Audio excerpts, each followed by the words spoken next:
Entah apa yang ada di benak Mister Pencitraan belakangan ini. Kebijakannya dulu satu persatu mulai berasa nggak berguna. Sampai ada postingan dari akun Instagramnya Rocky Gerung tuh, yang bilang kalau waktu jadi presiden dia nyusahin rakyat. Waktu jadi rakyat dia nyusahin presiden.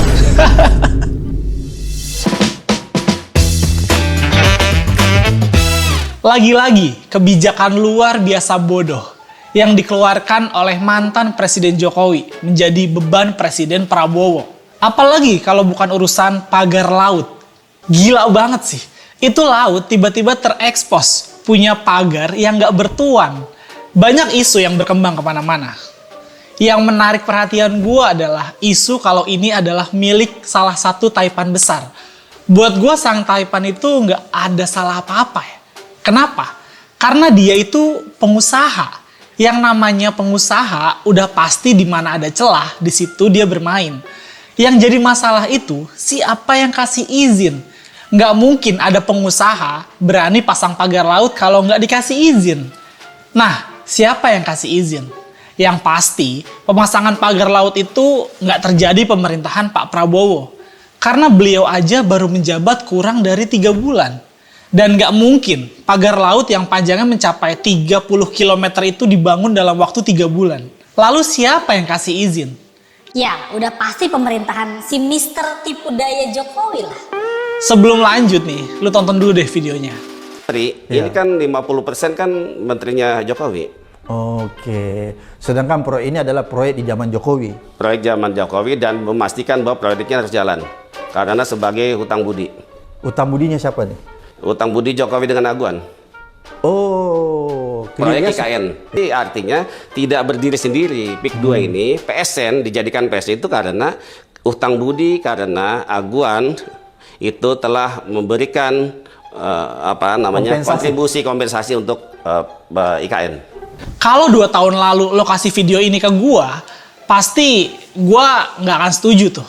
Malah bisa gue diserang-serang habis-habisan tuh sama ngomongin jelek Pak Jokowi lah. Malu waktu masih cinta buta ya. Tapi sekarang gue udah disarankan, alias disadarkan. Siapa yang bikin gue sadar? Ya, Jokowi sendiri. Dia memperlihatkan kepada semua orang kalau dia itu haus kekuasaan. Dan korup. Jadi sekarang gue justru mikir kalau statement di video tadi bisa jadi ada benernya. Terus pasti buzzer mawar alias cebokers nih, dia pasti bakal bertanya-tanya. Buktinya mana? Padahal buktinya udah jelas ada. Itu pagar laut sepanjang 30 km ada di depan mereka loh. Bisa dilihat, saksinya banyak. Cuma ya pastinya mereka coba mengingkari lah. Gue maklumin sih kebodohan mereka. Karena gue dulu juga seperti mereka. Jadi harap maklum aja kalau mereka nggak pinter-pinter amat ya. Karena bersihin kotorannya Jokowi itu berat bos. Harus punya muka tembok dan nggak tahu malu ya. Kalau ini gue ngomong bukan berdasarkan cerita orang. Tapi berdasarkan pengalaman sendiri. Mungkin baru di zaman Jokowi, laut bisa punya hak guna bangun alias HGB. Kalau presiden sebelum Jokowi gue rasa masih waras ya. Tapi Jokowi ini emang agak-agak unik nih. Permainannya bukan cuma di darat, tapi juga di laut. Untung aja dia udah keburu lengser. Kalau nggak lengser, bisa-bisa Langit nih juga jadi kafling sama dia. yang bikin lucu lagi ya, bukannya diperbaiki kesalahannya, malah ngerain buzzer. Serendah Abu Janda buat mengcounter isu beginian. Pagar laut ini saya bisa pastikan milik nelayan warga sini, Pak. Dan gue sangat sayangkan lah. Ada beberapa teman-teman gue yang ikut terlibat dalam upaya pembersihan nama Jokowi dalam urusan pagar laut ini. Dan mereka nggak berkutik ketika Presiden Prabowo memerintahkan supaya pagar laut itu dibongkar. Karena merugikan nelayan kita, bos. Kicep deh tuh Abu Janda. Dan para komplotannya mungkin. Masa dia mau ngelawan presiden? Berani emang. Selesai Abu Janda cari muka, muncul lagi dalam tanda kutip nih, orangnya Jokowi lagi ikut nimbrung urusan pagar laut ini nih. Kali ini nggak kaleng-kaleng, sekelas menteri bos. Siapa lagi kalau bukan Menteri KKP, Sakti Wahyu Trenggono. By the way, yang ngomong Pak Trenggono itu orangnya Jokowi, bukan gue. Tapi Presiden Prabowo langsung loh. Jadi para buzzer mawar jangan marah ke gue ya. Pak Trenggono ini sempat protes soal pembongkaran pagar laut.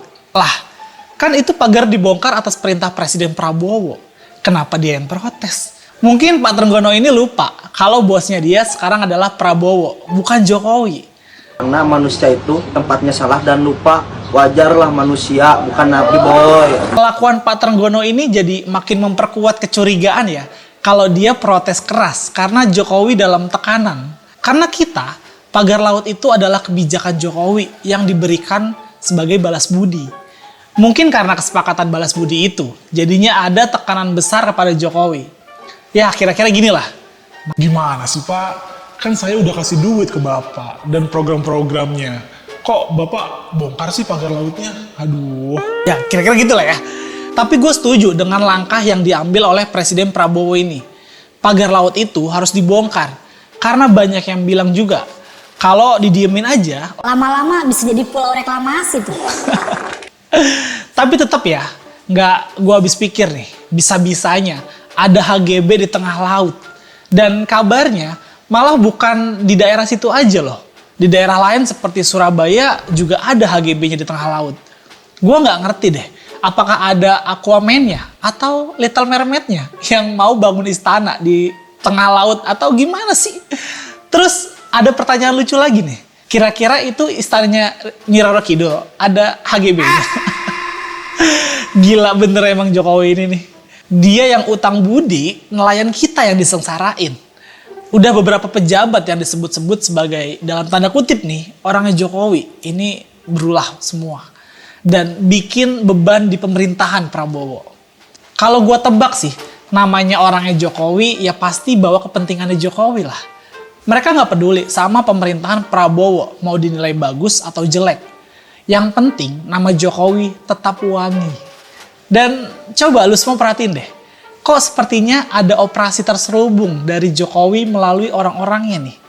Kalau gue lihat nih, Jokowi sepertinya mau pemerintahan Prabowo ini sukses. Tapi nggak sukses-sukses banget lah. Buat apa? Ya buat naikin anaknya nanti di Pilpres 2029. Kalau pemerintahan Prabowo ini standar-standar aja, akan mudah buat Jokowi dorong Gibran maju jadi capres 2029.